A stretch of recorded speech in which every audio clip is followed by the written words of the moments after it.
Au départ, j'ai racheté une boutique de fleurs. Je faisais déjà de l'encadrement sur mesure, mais surtout de l'encadrement d'art. Et étant passionnée par l'aquarelle, j'expose aussi mes aquarelles. Pour être fleuriste, il faut aussi d'abord être artiste, avoir la passion de la composition, de la recherche, des fleurs, du végétal. Il faut le travailler, le développer jusqu'à obtenir satisfaction.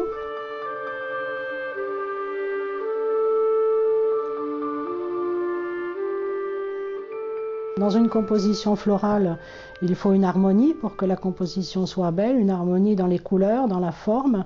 Dans un tableau, c'est exactement la même chose, il faut une harmonie dans les couleurs, dans les formes, dans les techniques. Les deux se rejoignent.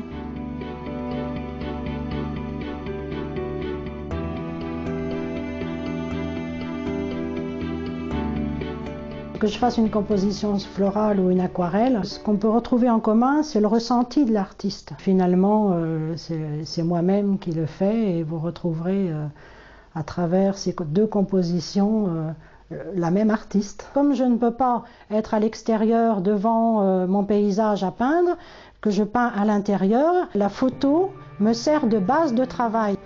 Et c'est autour de cette base, selon l'inspiration du moment certainement et les couleurs choisies, que je travaille petit à petit en employant différentes techniques. Mais la peinture n'est pas une reproduction de la photo. Et en me baladant, j'ai toujours l'appareil photo sur moi. On prend un petit ruisseau, une branche d'arbre. On est interpellé d'abord. On est interpellé par ce qu'on voit. Tout dépend de la manière dont on le voit. Parce que l'observation aussi, c'est quelque chose qui s'apprend. Tout le monde ne sait pas observer. Et l'artiste, en général, sait observer. Si c'est un ruisseau, quand on regarde de l'eau, une personne va regarder la couleur de l'eau. Selon les gens, la couleur va être différente. Selon l'interprétation qu'on veut lui donner aussi. Si on est artiste ou pas, ou puis celui qui va passer à côté, il va dire oh, bah, c'est une eau grise, ça ne m'intéresse pas.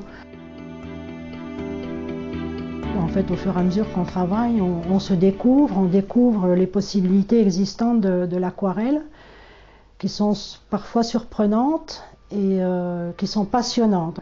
Et pour obtenir quelque chose on va dire, qui frappe, qui interpelle. Quand la personne le regarde, elle doit être interpellée par une peinture. J'ai voulu aussi mettre mes aquarelles en valeur, d'où l'encadrement. Un cadre pour un tableau, c'est important, parce qu'on peut tout encadrer, une peinture éventuellement, mais aussi des objets, toutes sortes d'objets, et l'encadrement d'art consiste à mettre en valeur l'objet ou la peinture.